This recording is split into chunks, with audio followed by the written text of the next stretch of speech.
So I did not set up strict agenda here. Dennis, if you have some, or Kukks have some concrete issues to talk about, maybe we can wrap our this call around specific things that we want to push forwards for 1.7. And then maybe after that is done, let's give it to Mr. R to ask questions about the ticketing system and how to proceed with that. All right. So from my side, regarding checkout v2, it'd be important to discuss the topics I already raised in the development chat. Kukks and I talked briefly about it already, but the main thing here is that we need to solve the integration for form and invoice. Yeah. I've been going through some of the stuff as well, trying to like hack the code that there is right now around apps at least, and maybe even the payment request. So far, from what I can tell, you've added, what was it again? You've added like a form ID, a checkout form ID to the blob of the apps, and I don't think you've added anything to the payment request, right?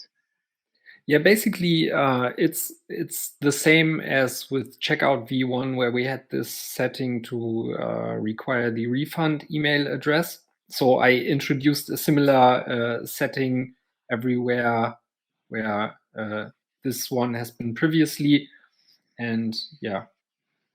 Okay, so I started off with the apps a bit. So right now you added it to the blob thingy. I'm gonna move it out and make it into an actual column, because now we have a database table for forms, so we can have an ID there that links directly to the form. That way we can add some protection later if the user goes and removes a form, and then the app is linking to a non-existent thing and so forth. So I'm gonna do that, and then I will also, right now you also have a separate system, kind of like a drop down, where you choose either none or inherit from store or email or address, and they're all hard coded thingies like in enum, right? So I'm still wondering about how to do a form ID directly inside an invoice.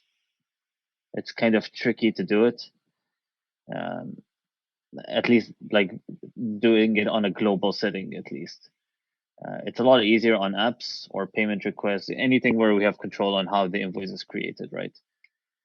I don't know if this is a hard requirement to have every invoice generate a specific form. But one thing I was coming to a conclusion to, well, one option was basically you create the invoice, you let the user pay, and then you show the form after that. And I don't know how you feel about that, if you think the user is going to run off and not fill in the form or anything. But on the other hand, if they don't fill in the form, then they don't get what they paid for or something like that. So maybe it's not too bad. Yeah, so I think this is more of a conceptual topic at that point, if we want to go that route. And if we would do so, or if we could do so, this would solve a lot of issues we would otherwise have to deal with, and which I've explained in what I wrote in the development chat. So it would be good if we could postpone the form submission or data entry after to where the invoice has been paid already. Yeah, it would change a lot of dynamics, at least. Like there's no like anxiety about finishing for the timer and all these things.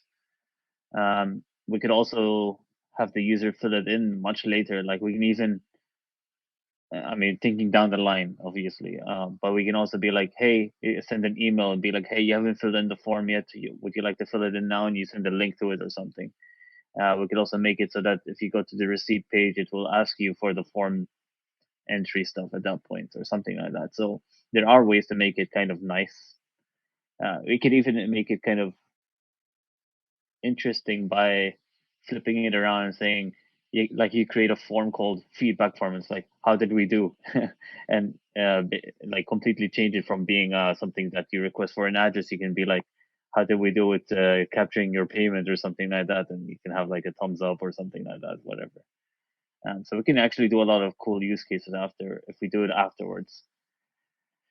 But anyway, that's extra stuff. But I'm trying to go on this on different levels, because you've got invoices. You can do it globally on all invoices. Okay, now we have to figure out, we should probably display it afterwards. Then you have payment requests where you generate a bunch of invoices. So most likely you don't want to ask for the form on every invoice. That would be kind of weird. So you probably want to ask it on a payment request level. Once you go on the page, you click maybe, I don't know. Once you go on the page, maybe once you click pay, it will show up the form. You fill in the form, it saves on the payment request, and then you can view it from the payment request backend page. And then it will show you the invoices with no forms built into that. And then you have apps where we'll do it on an app level. So basically, if you're creating a point of sale, you have a drop down, and you select which form you want to use, and it will.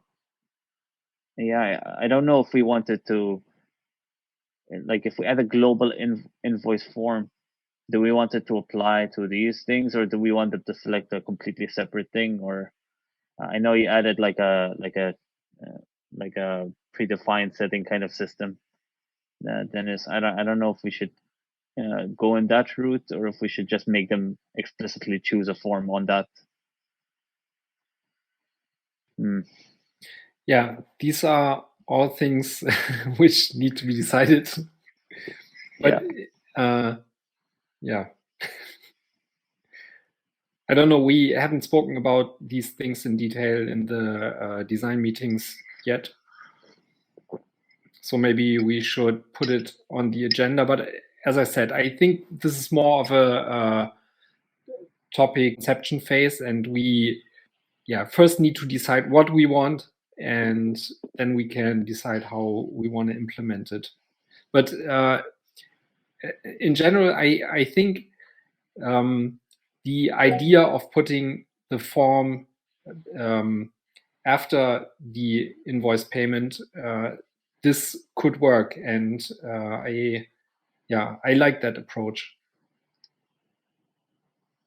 Go ahead. Yeah, I have a question. So from what I understood, the underlying issue here is when to actually display the form, before or after the payment, like the form builder, right?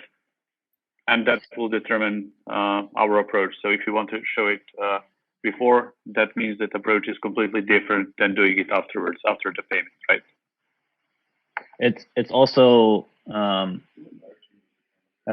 by showing it before for the invoice, it takes different implications. Yeah, basically, if you're doing it from an app or a payment request or any of these things, we can show the form before, and that's probably the ideal scenario because we don't generate the invoice until after we submit the form. But if you do it on an invoice level where we don't have control of the situation, the ideal standpoint there is most likely after the user has seen the invoice and paid and everything. Okay, but I think the problem we're trying to solve here is just allow them to display or grab this sort of information. So I don't think anybody would be to trigger it.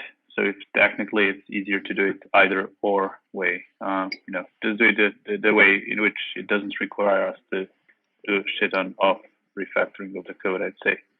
Because like people just want this featuring. Don't think anybody really thinks if it's like before or afterwards or however it is implemented. Because the ones that will be using it will be using point of sale app as e-commerce website, so they're like completely getting out of comfort zone of doing things their own way anyway. So yeah, I mean, using the point of sale completely doesn't have the issue I'm talking about at all, because we control that entry point as well, so we can solve that without a problem. It's more for I don't even know who uses the invoices without any of the apps or stuff. Only integrations, I guess. And in those situations, it's like, why aren't you just generating the form yourself and capturing that data yourself beforehand? But in any case, we can do it as well. Anything else you want to add, Dennis?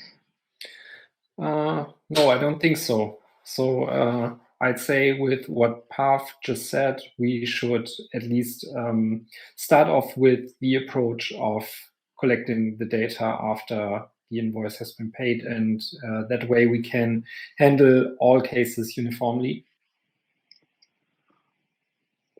All right. Yeah, sounds good. I'll keep hacking at it then, because I'm already messing around and trying to get things hooked up.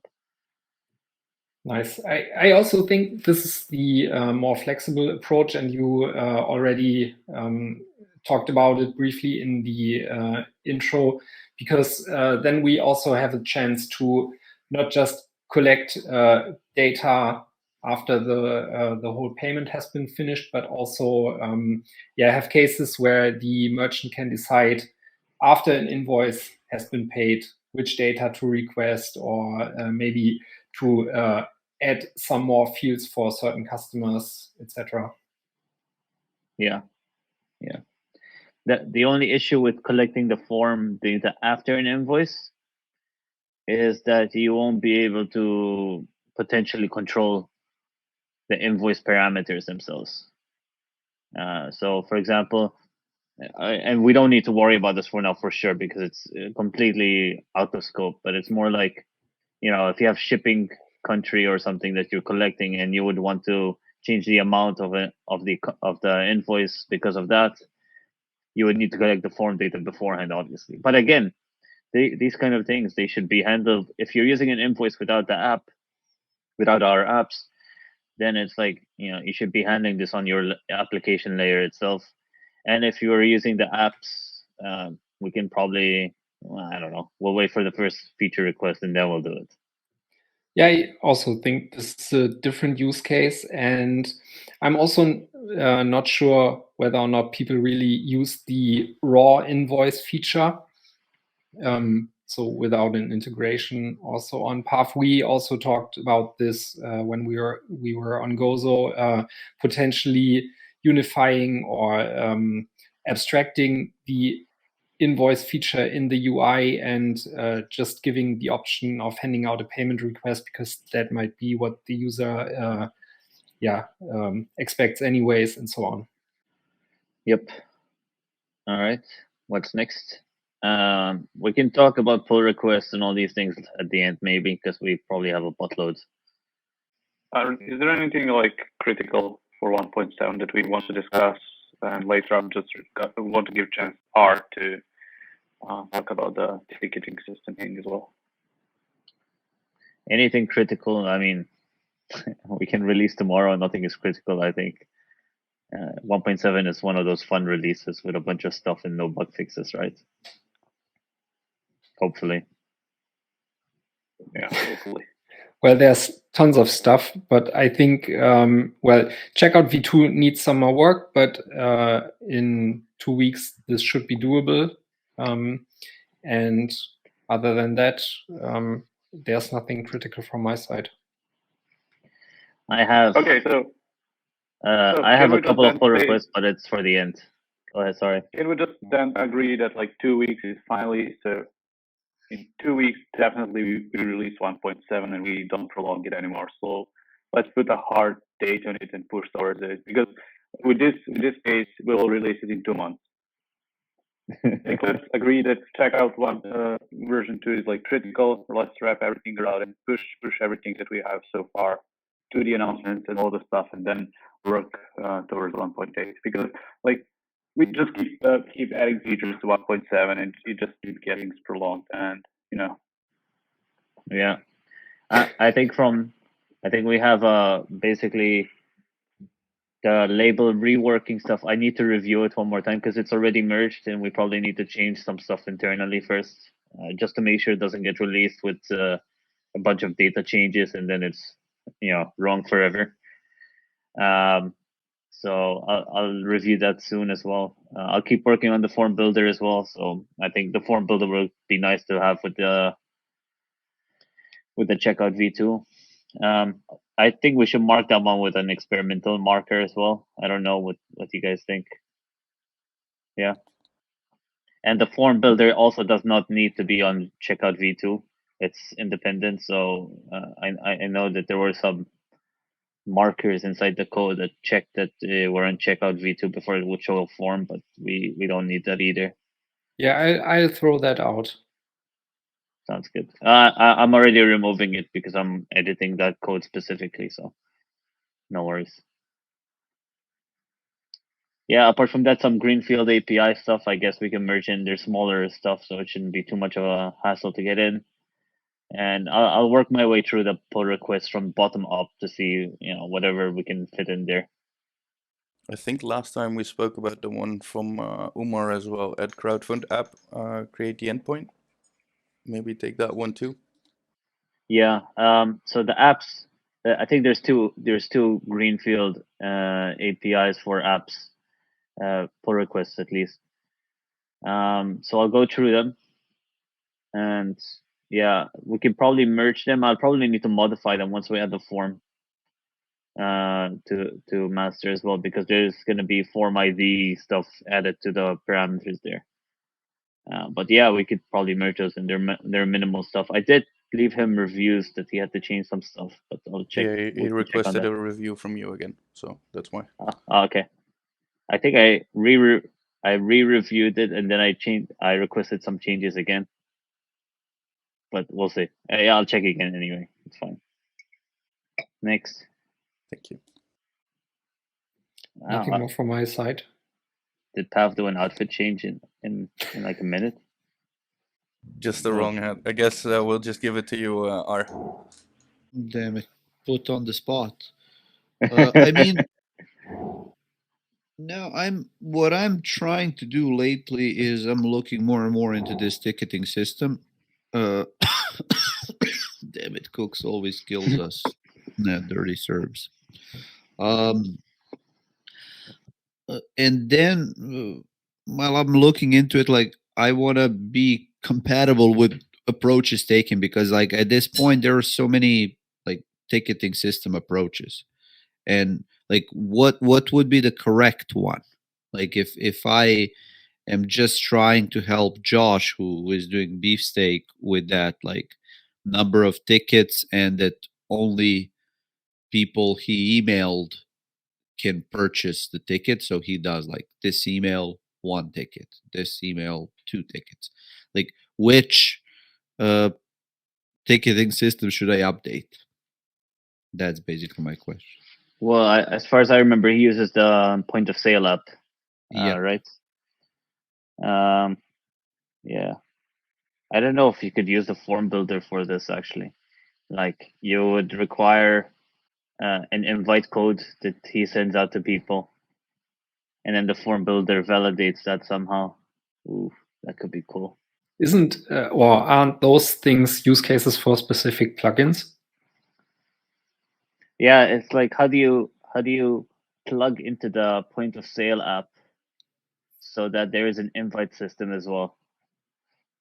Well, I mean, one approach is definitely like to take a point of sale system and completely extract it as a plugin, and then create a new plugin that's completely independent.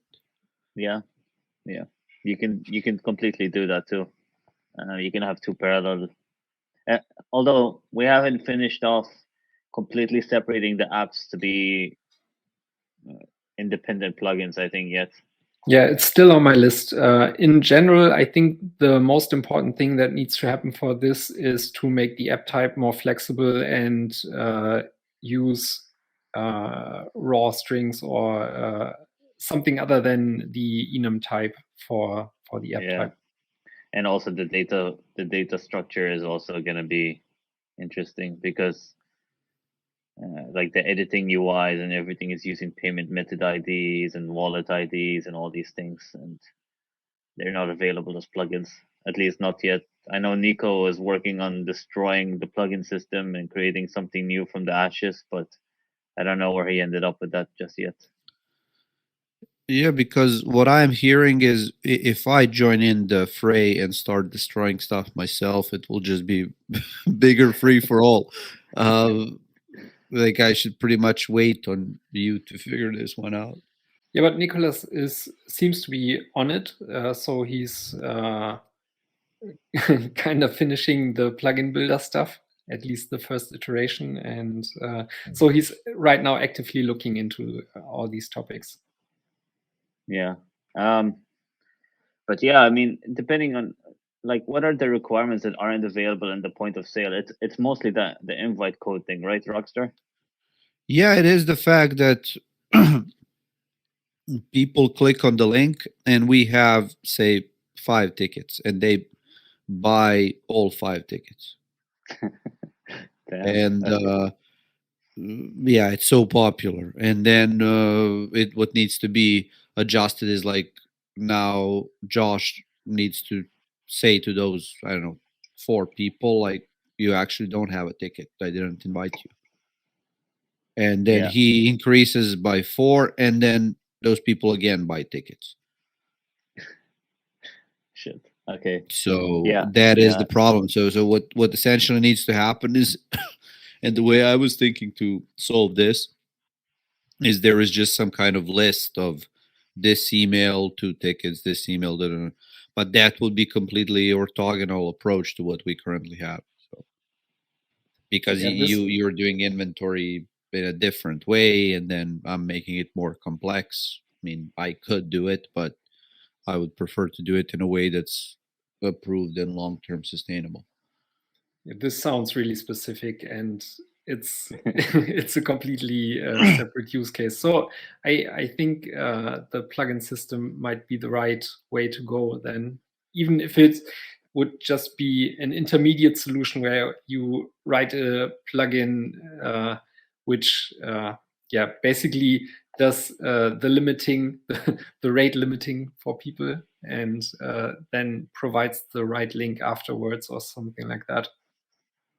Well, I mean, the way that I look at this is like any invite event would need this. It's just on which foundation you will build this, because you say, hey, there is a variable that has a number of tickets, number of inventory of something. The add-on on top of this is just, okay, how is that inventory distributed? And it would be now whether something is general or specific. It's always a philosophical discussion, but yeah, that's why I'm trying to have that discussion rather than just implementing it and then the rest of the team sees it as different. It's an attack on BTCPay Server. Yeah, because at the end of the day, like the good thing about plugin system is I just create a plugin that's specific to this use case, and then I just clone everything that's in some other plugin, and then plugins will basically compete 90%. But yeah, I mean, you wouldn't even have to build a separate plugin. You could also use the API for that and deal with the inventory in a separate app you come up with yourself, and use BTCPay just for the checkout part. I think he wants a self-contained system though. Oh, okay. He has a BTCPay instance, and he just wants that to be the running thing. Yeah, I mean, it's really. I really think that BTCPay Server has a bright future as a ticketing system, because Honey Badger as well used it. They have this same need. Beefsteak has this need. A lot of people have this need. BTCPay Day has this need. Yeah, BTCPay Day as well. So it is how we implement it. But okay, this has been useful discussion, I guess. Then I'll follow up individually with you, Kukks and Dennis, and I will definitely wait. I will not just, push through what's easiest from my perspective. So. Yeah, I'm still wondering if maybe we could. Yeah, it's like, how do you verify email? You have to send an email, and then you get a code there, and then you use that code to. No, the way that I see is like someone when you click the link, email is already pre-populated, even like Okay. refund email, and then when you check out, the receipt is sent on that email, and that's it.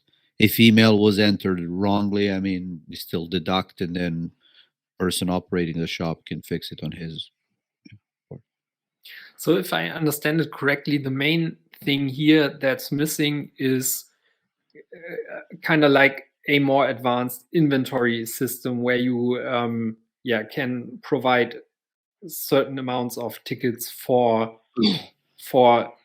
a code or an email address, and it's really another variable like that has a list of this email, this many tickets, and then ability to generate link based on, hey, this is for this person, this is for that person, and that's it. Okay. Yeah, again, like I don't want to take more time, especially because I also need to jump, but think about it, and maybe we can follow up individually so that we don't take time from others. Yeah, Thank you for your input. So basically, you have a queries. Yeah, okay. We'll do it later. Yeah, okay. I wouldn't mind maybe coming up with a more specific event ticketing plugin. oh no, it's not Rockstar. Sure. That's one. And then we would have something separate which wouldn't break the existing point of sale system, because I think this sounds improve. Yeah, as you said, it's kind of like a philosophical thing how you look at it. But to me, this seems rather specific. So I'd say we should put this into its own context. But yeah, sure. Okay. We could figure something out. We can either do a completely parallel thing to a plugin, like I did with the ticket tailor integration. Because I need to jump on another call, hit me up over messages, Cookie, when you have time to talk. All right. Yeah, sure. Talk soon, team. Cheers. Thanks for joining. That was the end of Rockstar. Okay, right. What's next? What's next? Came back from the ashes. Miracles do happen. Let's see. I don't know. Should we go through the pull requests or anything specific you guys want to talk about? This sounds like fun. We have a buttload of pull requests. Yeah, there's quite a bunch open. Are there still things left for 1.7 that we need to go over? Yeah, I mean, there's plenty. Ideally, we go through all of them. So maybe ndeet wants to talk about the open cart integration for a bit. I don't know. I'm not sure. I think we just need to announce it because everything is released for OpenCart 3 and 4. Okay. And yeah. So we can just take that one off. That's definitely something we can talk about and announce. I did not receive any bugs or something. I know at least 1 or 2 users tried it out. So yeah. So the 2 users that we built it for are actually using it. Cool. Yeah. Nice. I'm not sure it was requested a lot, but I'm not sure how many people are using it. So we will see. And we can also announce the WHCMS integration, which is fixed now. Nice. So that's from the integrations endpoints. Yeah. I'm working now on refunds for the WooCommerce plugin. So I look into this. Yeah. And then we can bring it to other plugins as well. But I think we need to check which ones are used and which ones are not used, so to not waste too much time on them. Yeah, but I think WooCommerce, it's worth it because a lot of people are using it.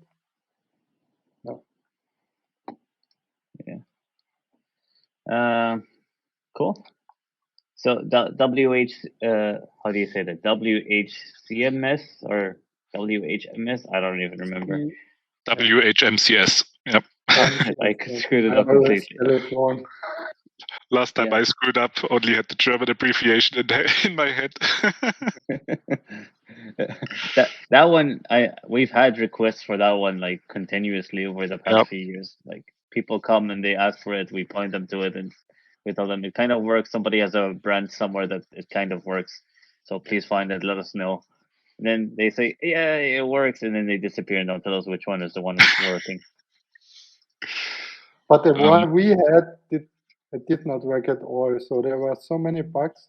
Not even the data structure was right from the response. So I'm sure it never worked. So then I don't know who the fuck told us that it was working at some point. But yeah, it was like most of the plugins a fork of BTCPay, but I'm not sure if they had a different response data or something.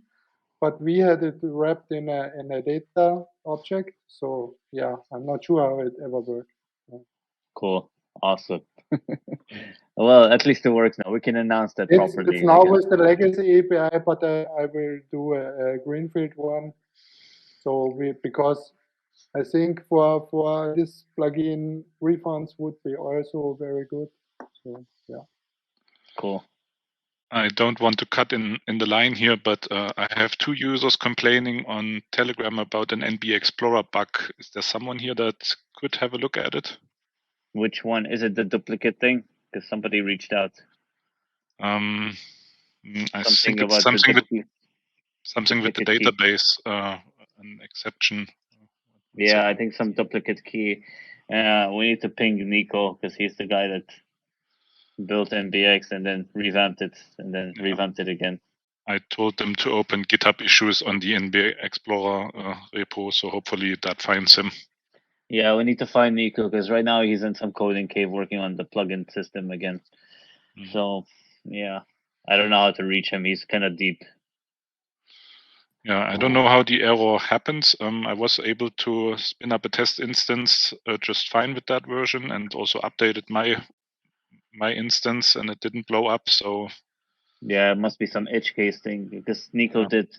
He basically ported it over to use the Postgres database instead, and there's a buttload of optimizations in there, but it's all raw SQL, so it could be some weird edge error somewhere. We'll see. But you can reach him on Mattermost. He responds there right now. That's the main place. Okay. Yeah. Yeah. In terms of pull requests, I don't think we need to go through them. I'll just go through a few of them.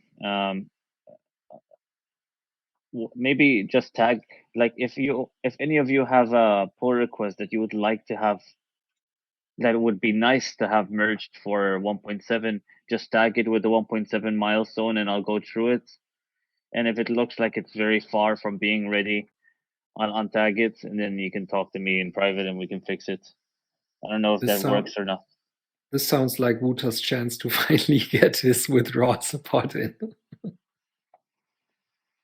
I think I had commented there. I reviewed that one and I think there was some changes requested from my end.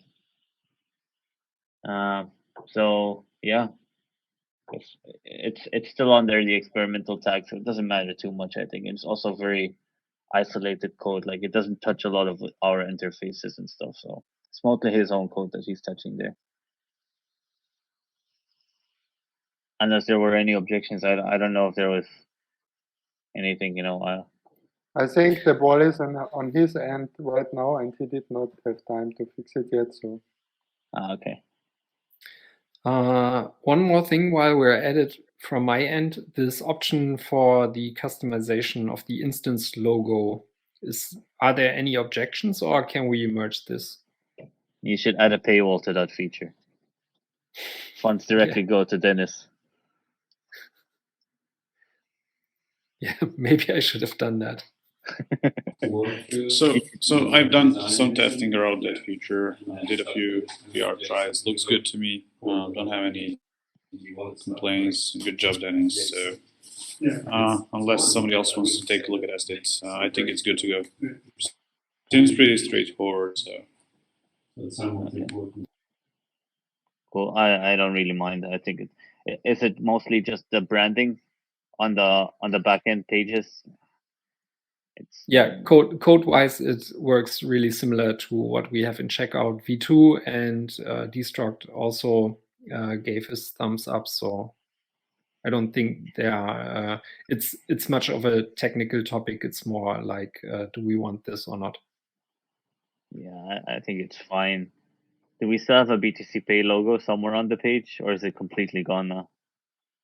Not the logo, but we talk about BTCPay still. And I was thinking about maybe adding this as another option to also change the wording to your brand and so on. So Dennis, the only complaint that I had is that BTCPay logo should be default there. Don't leave it blank. I think it was blank, but I'm not sure. Maybe it'll just make testing. But like, please let BTCPay Server logo be default when people deploy. It's the default. It's but on checkout v2, it's if you don't provide a logo for the store, there's no logo at all which gets displayed. So yeah, checkout v2 is completely different. Like, I'm referring to the branding of the instance itself. So I just want to make sure that like our logo is default there, because it would look weird without any. Yeah. For the instance logo thing, if you don't customize it, the BTCPay logo stays where it is. Okay. I'm wondering if we should add like a powered by BTCPay under the logo or something. I don't know. Maybe it's too much. Anyway, this is probably not fitting for a dev call anyway. Yeah, right now it still says BTCPay everywhere. It's just that you get another visual impression when the logo is customized. Okay. Anyway, from my end, I need to really review the label stuff a bit more. I've been digging into it. I re-added APIs that are now we've lost because of the system changing.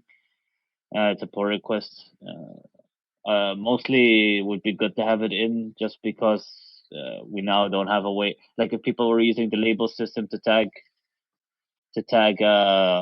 UTXOs, now that's gone. UTXOs and transactions, now that's gone. So the PR re-adds that in a different way. So at least there's a little bit of, not backwards compatibility, but assurance that features that we remove in the API can be fixed by some code instead of being stuck and not being able to update.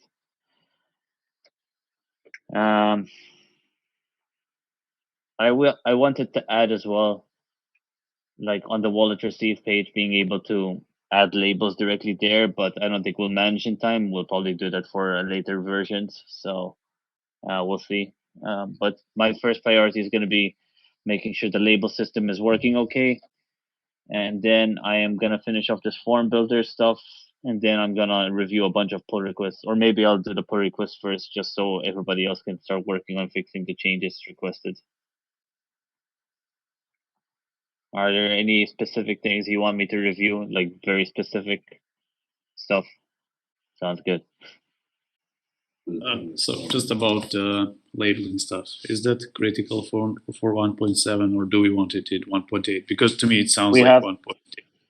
It's because it's already merged. It's already in the code, so I have to review it so that we don't release it and then it stops working, or it's like requiring a whole redo later on. That's the main reason. Okay, yeah, thanks. I guess we're done here, maybe. No, we're just enjoying looking at you awkwardly in the silence. Such a soothing voice and face. Yeah. Are you still in Barcelona, by the way? Yeah, Bitcoin design team says hi, I guess, if you can see. Hey, what's up? Hey. Bunch of designers that are doing some serious shit. Yeah. We don't need those guys. Yeah. Luckily, they don't hear you hating on designers. Yeah, so on my end, Well, I don't have any questions. Before we wrap it up fully, then maybe our new guest has something to talk about, or wants to introduce himself a little bit to us and what he can provide us or help us with, or wants to do, or yeah, go ahead, Rad. Yeah, can you hear me okay? Yes, we can. Hey everyone.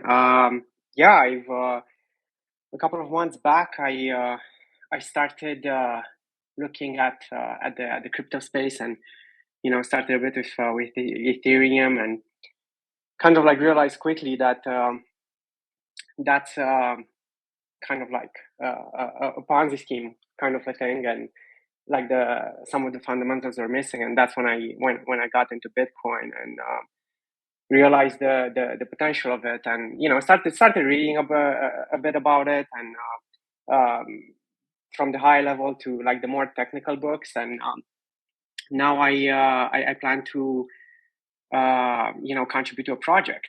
I think it's aligned to the Bitcoin philosophy, and I found out about the BTCPay Server. I think it's the use cases and the high level proposition is amazing. I think that's one of the fastest way to get people on board and make Bitcoin more accessible to everyone and actually popularize. So I'm excited about the project. I would like to contribute in whichever way I can. I started going through the documentation and basically trying to get myself up to speed with like the back end, the overall architecture, kind of like what are all of the use cases that the project is addressing. And given my background, so I don't code, but I've worked. I'm coming from the automotive industry, which is a very formal industry. I've been working on developing software solutions for different areas in the car, and I've been doing systems engineering, so kind of like understanding use cases and defining basically how those use cases should be implemented in a distributed system, and then working with UX and UI designers to kind of like get to more like formal requirements, and then working with the developers to implement those requirements. I feel that in at least from what I've heard also in this conversation, like things are more lean here. I don't know now at the moment how would I be able to help. I would be more than willing to hear about some of the resources, or if you have any suggestions where I might be able to start from. And afterwards, I would be happy to do pretty much anything. I mean, yeah, I don't have at the moment much exposure, but I have time. So and I'm willing to help in whichever way you guys need. So yeah. Cool to have you around, man. Thanks for joining today as well, and listening to all the coders here in their caves. Yeah, good to have you. Sure. Yeah, thanks. I didn't understand much of it, but yeah, good conversation. So first of all, welcome. And I think a good way to familiarize yourself with the project and also start helping immediately would be to test stuff and maybe check out the pull requests, provide feedback there, and so on. So this would be a way I would see a way you could get started rather quickly. And also learn about the project and how we develop things. Got it. Do you have any recommendation on how to run the BTC's the app? Like I currently started a VPS, and I set up my Bitcoin node there. I'm in the process of setting up LND. I was also thinking about the BTCPay server. At the same time, I just acquired a Raspberry Pi, and was planning to do the same thing on the the actual hardware. Any best practices? Any suggestions there? Yeah. So if you feel at least a bit comfortable with technical stuff, I could walk you through setting up the development environment on your machine so that you could test stuff locally, at least for reviewing PRs and maybe tinkering with stuff yourself. This would be the best option, and it's not that complicated. If you can or feel comfortable with technical stuff like the command line, we could do this within half an hour. Okay, cool. Yeah, I think it was Dennis. I can reach out to you on either, I think, Mattermost or Telegram. Yeah, Mattermost is best. Okay. Sounds good. All right. To round off this one for the week, ndeet, is there anything left you have to talk about? No, not from my side. Nothing All from fine. you. Dennis? Kukks? I'm good. Thanks. No. All right. All right. So then we go thanks, back everyone. to the caves, I guess. Pav, you got anything left? No, I'm good. Thanks for leading the meeting us and taking notes. Sorry I couldn't be more involved. So yeah, just that. Thanks. That's all good. All right. Then have a nice day, I guess. See ya. Cheers. See you, everyone. Cheers. Bye-bye. Cheers, everyone. Ciao, ciao. Bye. Bye. For too long, we've relied on trusted third parties to process digital payments. The world is changing, and so are your customers. As cash payments decrease, digital payments become the standard. But existing apps charge transaction fees and lack privacy. BTCPay is a Bitcoin payment platform. It gives control over your business back to you, helping people achieve financial freedom with donations, payments, and more. Help your family and onboard your friends. Use BTCPay to host multiple stores and become a payment platform of your own. While the world changes around you, stay in control of your finances. It's simple to use, censorship resistant, and completely free. This is more than a payment platform. It's transforming digital payments as fast as the world around us.